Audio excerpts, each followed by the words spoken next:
Meaning of fall off. Fall off.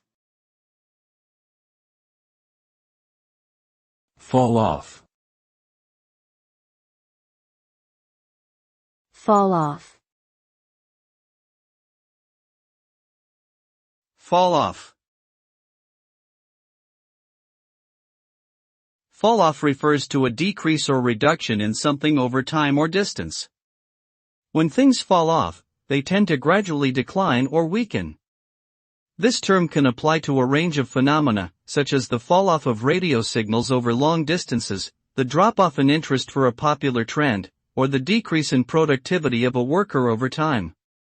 In short, fall-off means a gradual decline or reduction in something, often characterized by a loss of intensity, quality, or quantity.